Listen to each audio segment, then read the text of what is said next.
Welcome back to the Apollo Nemesis Institute. I'm James Pembroke, and before we descend into yet another polite autopsy of modern society, do these civilized YouTube things. Click like, subscribe, ring the bell, send me your firstborn, all that ritualistic nonsense which appeases the mysterious algorithmic deities. They grow restless if you don't. Right.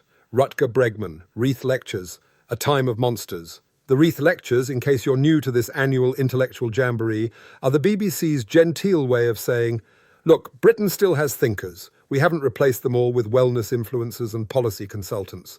And this year they handed the microphone to Bregman, historian, optimist, professional dispenser of Dutch common sense, and the only man alive who can accuse billionaires of tax avoidance with the warmth of a favourite nephew.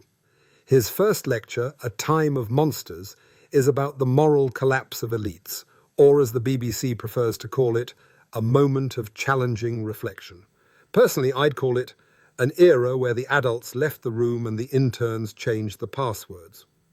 What's delicious, and I mean this in the way one delights in a tragicomedy, is that Bregman's thesis was proven by the BBC itself before he even finished speaking. He called Trump a modern-day Caligula, perfectly fair, perfectly accurate, perfectly Reith.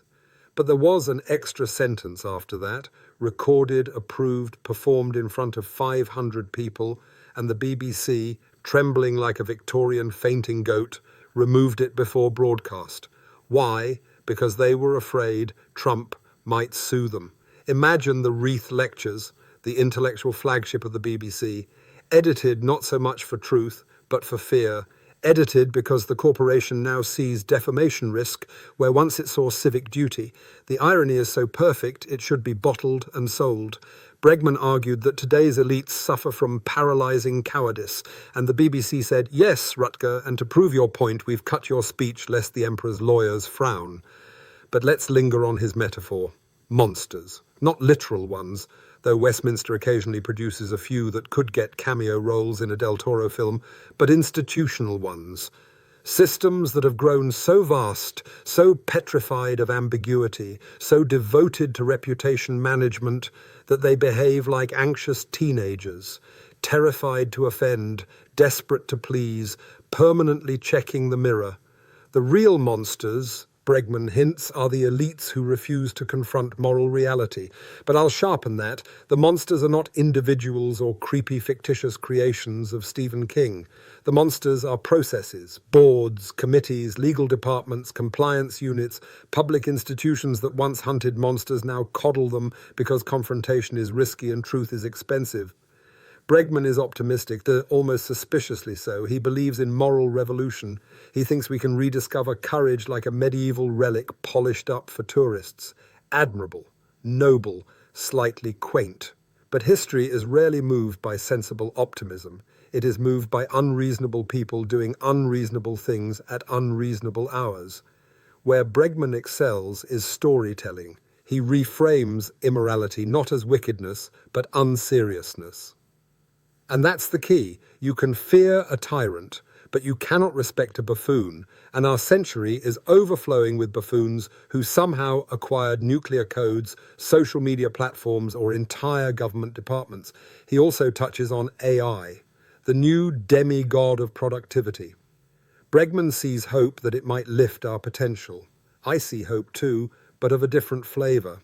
AI may end up replacing the very elites who've mismanaged the moral machinery.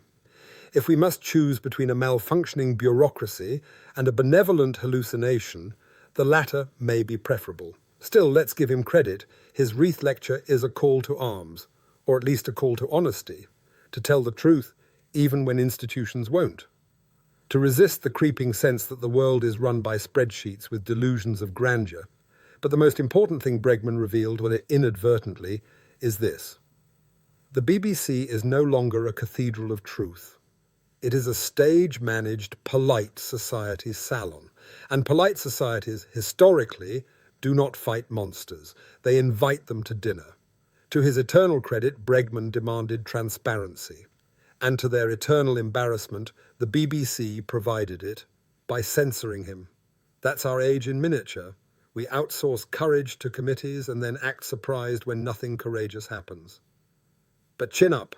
We have podcasts and lectures and thinkers like Bregman who still believe the moral project isn't completely lost, which is touching in the way a child's belief in Father Christmas is touching, naive, magical, possibly delusional, but charming nonetheless. If you enjoyed this reflection, if you like having your illusions gently but repeatedly smashed with a velvet mallet, don't forget to subscribe, like, comment, share, tattoo our motto on your forearm, whisper Apollo Nemesis before sleep. It all helps the algorithm distribute wisdom to the algorithmically deprived.